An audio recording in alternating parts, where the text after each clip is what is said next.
Alaskan Malamut, México. Presenta La carrera del suero.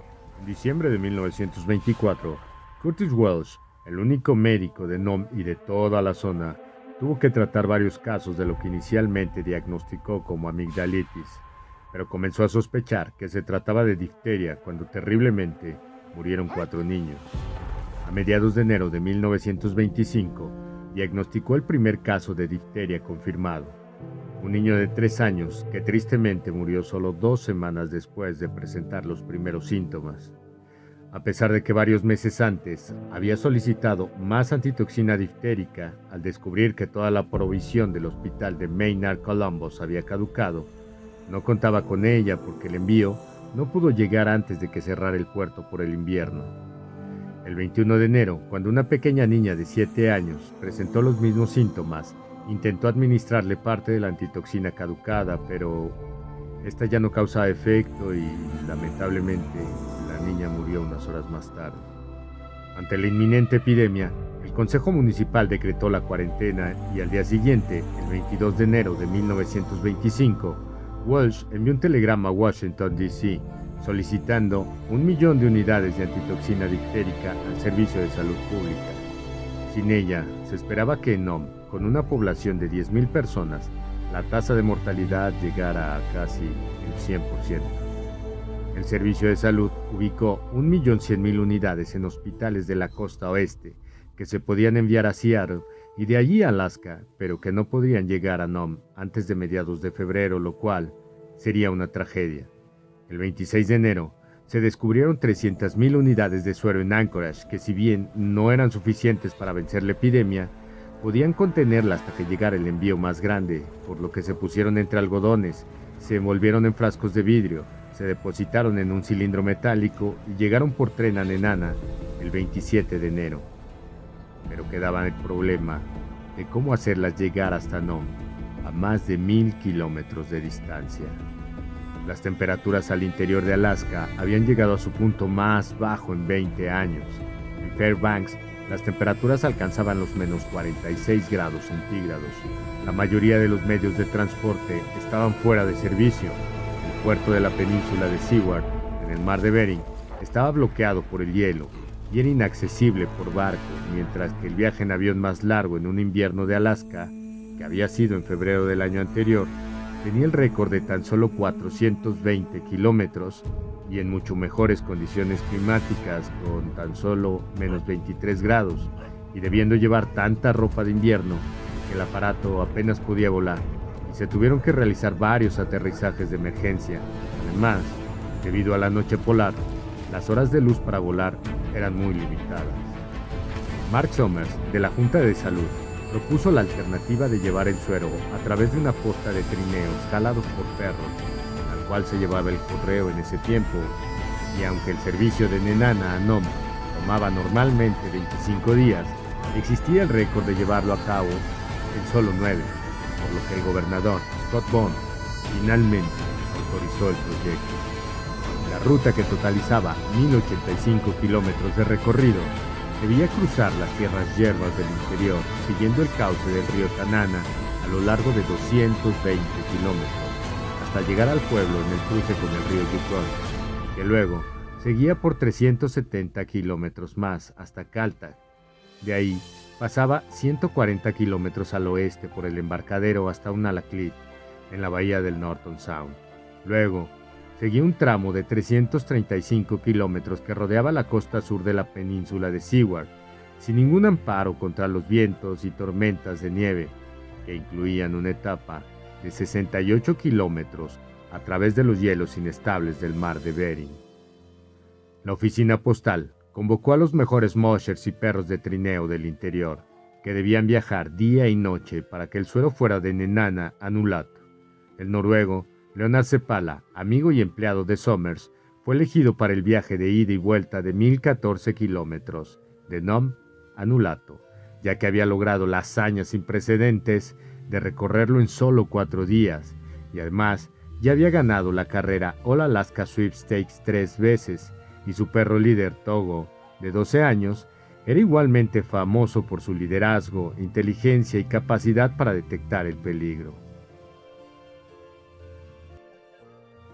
El primero en la posta fue Wild Bill Shannon, quien recibió el paquete de suero de más de 9 kilos en la estación de tren de Nenana la noche del 27 de enero de 1925.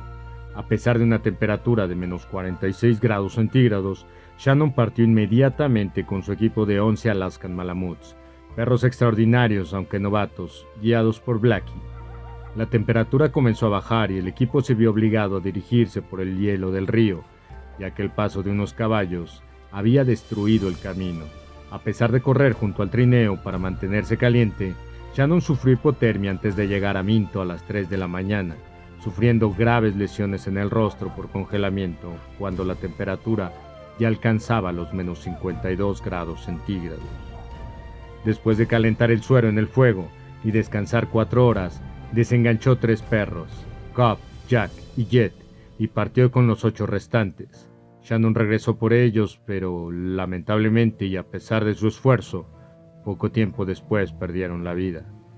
Él y su equipo llegaron en mal estado a Tolovana a las 11 de la mañana y entregó la posta a Dan Green, quien recorrió de Tolovana a Manley Hot Springs 50 kilómetros para entregarle a Johnny Folger, que recorrió hasta Fish Lake unos 45 kilómetros entregando la carga a St. Joseph, de 35 años, y su equipo de 7 poderosos Alaskan Malamutes, que lograron recorrer en 2 horas y 45 minutos más de 42 kilómetros hasta Tanana, donde entregó a Titus Nicolai, quien también con Alaskan Malamutes recorrió otros 55 kilómetros, entregando a Dan Corning, que a un promedio de 13 kilómetros por hora se encontró en el siguiente punto con Edgar Callan y sus perros. Él, después de calentar el suero, tomó camino por el bosque. La temperatura había subido un poco a menos 49 grados centígrados y, como consta en el informe, el propietario de la siguiente estación tuvo que verter agua sobre las manos de Callan para que pudiera despegarlas del manubrio cuando llegó a las 4 de la tarde.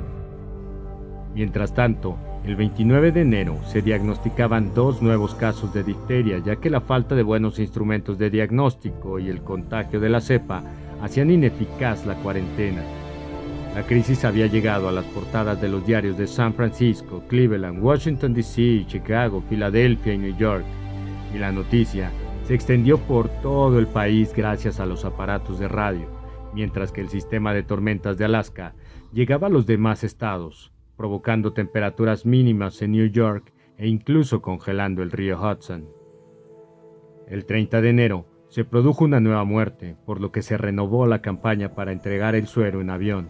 Si bien este proyecto tenía el apoyo del alcalde de Nome, de los diarios de todo el país, de varios departamentos del gabinete presidencial y hasta del explorador Roald Amundsen, era rechazado por los pilotos experimentados y la marina.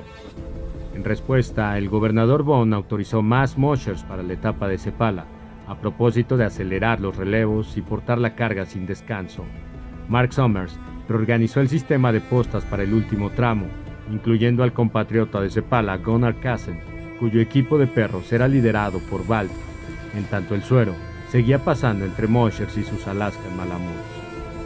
Harry Pitka, que recibió el suero de Callan, recorrió con sus 7 perros unos 48 kilómetros a un promedio de 14 kilómetros por hora y entregó a Bill McCarthy y su perro Prince, quienes atravesando varias horas de tormenta a menos 40 grados centígrados, entregó la posta después de 45 kilómetros a un joven Edgar Noller, de tan solo 21 años de edad, y sus 7 magníficos y resistentes Alaskan Malamutes, liderados por su perro Dixie, de 8 años, recorrió de Whiskey a Galeana, llevando la posta que entregó a su hermano recién casado, George.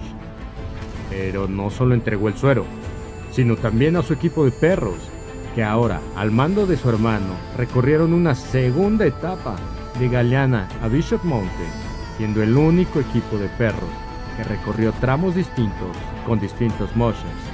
George entregó el suero a Charlie Evans, quien también era solo un joven de 21 años en Bishop Mountain, a las 3 de la mañana del 30 de enero. La temperatura había subido ligeramente, pero pronto volvió a descender a menos 52 grados centígrados. Evans se encomendó a la habilidad de sus perros líderes cuando debió pasar a través de la niebla helada, donde el río Koyuku había roto el hielo. Pero olvidó proteger a 2 perros mestizos de pelo corto que, sin la protección adecuada, no tenían la resistencia de un perro ártico de pura sangre, por lo que ambos se bloquearon por la congelación, y Evans tuvo que tomar el lugar de estos. Inevitablemente, cuando llegó a las 10 de la mañana, ambos perros estaban muertos. Tommy Pasty Paston tomó la posta y partió en media hora, logrando el mejor tiempo de la carrera, cubriendo 58 kilómetros en 3 horas y media, a más de 16 kilómetros por hora. Después, el suero cruzó el embarcadero en manos de Jack Screw Nicolai, quien incluso en tramos trotó junto al trineo para aligerar la carga, y logró en un tramo difícil de 64 kilómetros un promedio de casi 10 kilómetros por hora, entregando a Victor Anajic y su equipo de 11 perros que cubrieron su tramo en 6 horas, llegando a las 3:30 de la mañana del sábado. El suero estaba ahora a 322 kilómetros de Nome. Ahí entregó a Miles Gonagan en las costas del Norton Sound en una Laclede a las 5 de la mañana del 31 de enero. Este vio que se avecinaba una tormenta y decidió no tomar el atajo a través del hielo del Sound. Partió a las 5:30 de la mañana y cuando cruzaba las colinas, dijo según su propio relato: era tal la turbulencia de los remolinos de nieve que giraban entre las patas de los perros y por debajo de sus vientres que parecíamos estar en medio de un río. Las condiciones de visibilidad mejoraron cuando llegó a la orilla, pero los vientos huracanados hicieron descender la sensación térmica a menos 57 grados centígrados. Llegó a Shaktoolik a las 3 de la tarde y aunque Sepala no estaba allí, Henry Ivanov estaba esperando por si acaso. El 30 de enero, los casos de difteria ya llegaban a 27. Un periodista de Nome declaraba: toda la esperanza está en los perros y sus heroicos conductores. Nome parece un pueblo fantasma. Leonard Sepala y su equipo de perros debían cubrir el tramo más largo y peligroso, el atajo a través del Norton Sound, una bahía que se congela en invierno por la que se podía ahorrar un día de viaje, pero el hielo era inestable y se podía quebrar debajo del conductor y su equipo, y había que pasar por ásperas colinas de nieve o por capas de hielo pulido por el viento, donde los perros apenas podían encontrar un punto de apoyo. Si el viento soplaba del este, podía alcanzar velocidades de hasta 110 kilómetros por hora, capaces de volcar trineos, sacar a los perros de su rumbo y, por si fuera poco, causar una sensación térmica de menos 73 grados centígrados. Sepala se había visto obligado a tomar el atajo varias veces, y también el suero. Togo iba a guiar a su equipo a lo largo de 563 kilómetros. Sepala y su equipo viajaron 146 kilómetros desde Nome hasta Shaktoolik, del 27 al 31 de enero, con la tormenta pisándole los talones. La temperatura en Nome era relativamente cálida, si así se le puede decir, a estar a menos 29 grados, y se estimó que en Shaktoolik estaba a menos 34 grados centígrados, pero la fuerza del vendaval provocaba una sensación térmica de menos 65. Sepala, que no estaba al tanto de las modificaciones ordenadas por el gobernador, ya que los sistemas de teléfono, telégrafo, etc., no llegaban a los pequeños caseríos por donde pasaba y no había manera de decirle que esperara en Shaktoolik. Él creía que todavía le quedaban por recorrer más de 160 kilómetros y estaba tratando de salir del Norton Sound antes de que lo alcanzara la tormenta, cuando Ivanov, que se estaba cruzando con un reno y estaba embrollado en las afueras de Shaktoolik, le gritó: ¡El suero! ¡Ey! ¡El suero! ¡Lo tengo aquí! Alcanzando hacia Sepala. Cuando el suero pasó a Sepala, la noche estaba cayendo y un poderoso sistema de baja presión se estaba moviendo hacia el camino desde el Golfo de Alaska. Pero con la noticia de que la epidemia empeoraba, Sepala decidió enfrentar la tormenta y entró de nuevo en el hielo del Norton Sound. La temperatura se estimó en menos 34 grados centígrados, pero la sensación térmica era de menos 65. Togo guió a su equipo a través de la oscuridad, llegando a la estación de Isaac Point a las 8 de la tarde. Habían recorrido 135 kilómetros en un día, a un promedio de 13 kilómetros por hora, pero el equipo apenas tuvo tiempo para descansar. Partió a las 2 de la mañana, en el punto más álgido de la tormenta. Durante la noche, la temperatura bajó a menos 40 grados centígrados y el viento aumentó la fuerza de la tormenta al menos hasta los 105 kilómetros por hora. El equipo corrió a través del hielo que empezaba a romperse a lo largo de la línea costera, dejando atrás el Norton Sound y volviéndose hacia la costa para enfrentar su último desafío: remontar una cresta de 1500 metros de altura y cruzar la montaña Little McKinley. A las 3 de la tarde del 1 de febrero, después de descender la montaña y llegar a la estación de Golovin, Cephala pasó el suero a Charlie Olsen. Olsen recorrería el tramo de Golovin a Bluff con sus 7 valientes Alaskan Malamuts, liderados por Jack. Había dejado a Gunnar Kassen en Olson Roadhouse y había viajado a Golovin para esperar el suero.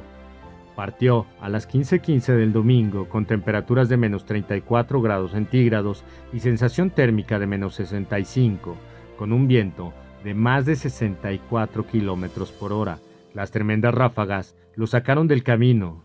Debido al frío, Olsen se detuvo para poner mantas a sus perros, acto que le costó quemaduras graves en las manos. Sin embargo, llegó a Olson Roadhouse en Bluff alrededor de las 19:30 horas, aunque en mal estado, para entregar el suero a sorpresa de Kassen, que pensó que se había detenido hasta que pasara la tormenta. La sensación térmica era de menos 57 grados centígrados. Este esperó hasta las 10 de la noche a que pasara la tormenta, pero solo empeoró y la nieve pronto bloquearía el camino, por lo que decidió partir contra el viento. Balto guió a su equipo a través de la noche, de los bancos de nieve y del desborde del río a los 183 metros de la montaña Topcock, la mayor parte del tiempo a través de una visibilidad tan pobre que casi no podía ni ver a sus perros. Debía detenerse en Solomon, pero pasó de largo 3 kilómetros antes de darse cuenta, así que decidió seguir adelante. Los vientos eran tan severos que su trineo volcó y casi perdió el cilindro con el suero cuando cayó y se enterró en la nieve. Tuvo que buscarlo con las manos desnudas, por lo que sufrió heridas por congelación. Con todo, llegó a Point Safety antes de lo previsto, a las 3 de la mañana del 2 de febrero, donde su relevo, Ed Ron, estaba durmiendo, ya que creía que Kassen y la posta estaban detenidos en Solomon. Como el tiempo mejoraba y Balto y su equipo lo estaban haciendo muy bien, y además tomaría mucho tiempo preparar el equipo de Ron, Kassen decidió seguir adelante los 40 kilómetros que restaban hasta Nome, llegando a Front Street a las 5:30 de la mañana. No se había roto una sola ampolleta y la antitoxina estuvo lista para ser administrada al mediodía, salvando así a toda la población.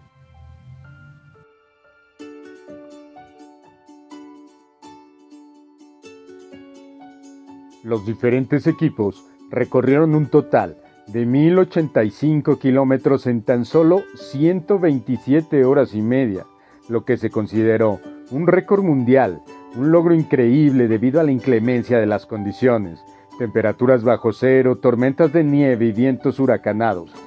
Aunque, lamentablemente, varios perros murieron durante la travesía por salvar la vida de miles de seres humanos. Aún en 1926 se diagnosticaron otros 43 casos, pero se trataron fácilmente con el nuevo suministro de suero. Todos los conductores recibieron cartas de recomendación del presidente Calvin Coolidge y el Senado levantó sus sesiones para reconocer el evento. Cada conductor de trineo recibió una medalla de oro de la H.K. Mulford Company. El alcalde de Los Ángeles le entregó a Balto una llave con forma de hueso y la actriz Mary Pickford le colocó una corona de flores en el cuello. Los niños le escribieron poemas, cartas y sugirieron campañas espontáneas de recaudación de fondos en todo el país. Gunnar Kassen y su equipo se convirtieron en celebridades y recorrieron la costa oeste desde febrero del 25 hasta febrero del 26 e incluso protagonizaron una película de 30 minutos, Balto's Race to None. La estatua de Balto, del escultor Frederick Roth, se presentó en el Central Park de la ciudad de New York el 15 de diciembre de 1925. En octubre del 26, Cephala, Togo y el resto del equipo atrajeron grandes multitudes en una gira de Seattle a California y luego, a través del Medio Oeste hasta Nueva Inglaterra, se presentaron en el Madison Square Garden de New York durante 10 días y Togo recibió una medalla de oro de Royal Asmussen. En Nueva Inglaterra, el equipo de perros siberianos de Cephala corrió en muchas carreras, derrotando a los Chinooks locales. Cephala vendió la mayor parte de su equipo a un criadero de Poundland Springs, en Maine, y la mayoría de los Huskies norteamericanos descienden de estos perros. Cephala visitó a Togo hasta el último de sus días, el 5 de diciembre de 1929. Wild Bill Shannon realizó algunas giras con Blackie, su Alaskan Malamute, por diferentes partes del país. Y como pudieron ver, esta es la historia más épica de perros salvando humanos de una terrible epidemia. Hace ya casi 100 años, los perros de trabajo se convirtieron en perros héroes, gracias a su carácter, temple, nobleza y capacidades de fortaleza. Después de unos años, las razas Alaskan Malamute y Siberian Husky fueron reconocidas a nivel internacional. Hoy tu cachorro tiene ascendientes héroes y una historia a la cual hacer honor.